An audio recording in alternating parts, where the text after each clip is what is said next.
slow up, no I don't take shit. I got no love for the fakeness. If you wanna play tough and wanna hate this, I'll always show up. I don't ever slow up, no I don't take shit. I got no love for the fakeness. If you wanna play tough and wanna hate this, I'll always show up and make a statement. I don't ever slow up. Assalamualaikum warahmatullahi wabarakatuh. Masih bersama saya Sukma Laili. Hari ini saya akan menjelaskan contoh penilaian persediaan barang secara fisik dengan menggunakan metode taksiran laba kotor. Sebelum mulai pelajaran, baiknya kita berdoa dahulu menurut agama dan kepercayaan masing-masing.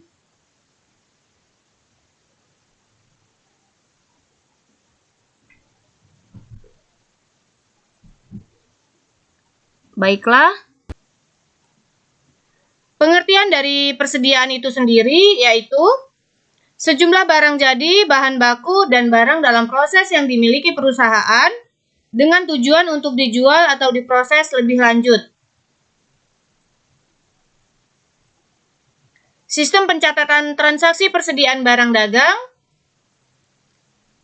yaitu di sini ada pembelian barang dagang secara tunai maupun kredit. Jadi transaksi-transaksi yang terjadi dalam persediaan barang dagang, pembelian barang dagang secara tunai maupun kredit, lalu penjualan barang dagang secara tunai maupun kredit, lalu retur penjualan dan potongan harga,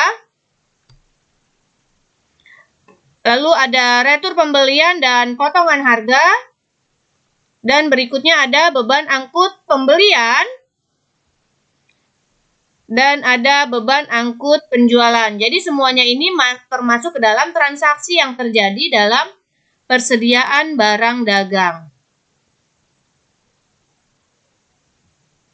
Pencatatan persediaan dengan sistem fisik, yaitu yang pertama metode MPKP atau FIFO, first in first out, masuk pertama keluar pertama. Lalu ada metode MTKP, masuk terakhir keluar pertama atau last in first out. Yang ketiga ada metode rata-rata sederhana, ada metode rata-rata tertimbang, dan metode identifikasi khusus. Berikutnya ada metode persediaan dasar. Yang ketujuh ada metode taksiran laba kotor, dan yang terakhir ada metode harga eceran. Untuk kali ini saya akan menjelaskan contoh soal pencatatan persediaan dengan sistem fisik, yaitu metode taksiran laba kotor. Metode taksiran laba kotor atau cross margin method, yaitu pada metode ini informasi yang diperlukan untuk menemukan nilai persediaan akhir adalah barang tersedia untuk dijual, nilai penjualan bersih atau neto, dan persentase laba kotor dari penjualan neto. Untuk lebih jelasnya, kita lihat contoh soal metode taksiran laba kotor ini. Diperoleh data kegiatan usaha untuk suatu perusahaan selama bulan Agustus tahun 2021, antara lain penjualan bersih sebesar 135 juta rupiah, lalu barang tersedia untuk dijual 180 juta rupiah, dan laba kotor tahun-tahun yang lalu rata-rata sebesar 25% dari penjualan bersih. Maka kita akan lihat pembahasannya. Berdasarkan informasi di atas, dapat dihitung nilai persediaan akhir persediaan barang dagang bulan Agustus tahun 2022, yaitu sebagai berikut.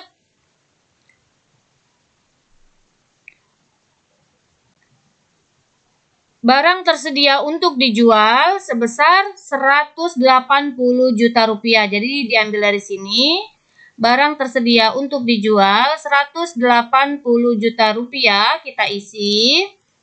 Lalu hasil penjualan bersih sebesar 135 juta rupiah. Jadi penjualan bersih diambil dari sini 135 juta rupiah.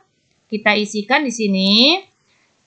Lalu laba kotor yaitu di sini 25% dari penjualan bersih. Maka kita kalikan 25% dikali 135 juta, maka didapatlah laba kotornya sebesar Rp33.750.000.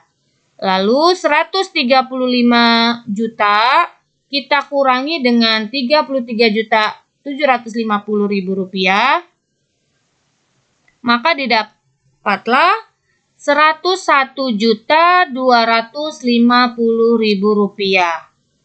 Lalu untuk menghitung nilai persediaan akhir 31 Agustus, barang tersedia untuk dijual kita kurangi dengan harga pokok penjualan, sehingga didapatlah nilai persediaan akhirnya sebesar Rp78.750.000. Jadi inilah metode persediaan. Jadi inilah cara menghitung persediaan akhir dengan menggunakan laba kotor. Itulah tadi contoh penilaian persediaan barang secara fisik dengan menggunakan metode taksiran laba kotor tahun-tahun sebelumnya. Semoga bermanfaat. Terima kasih. Wassalamualaikum warahmatullahi wabarakatuh.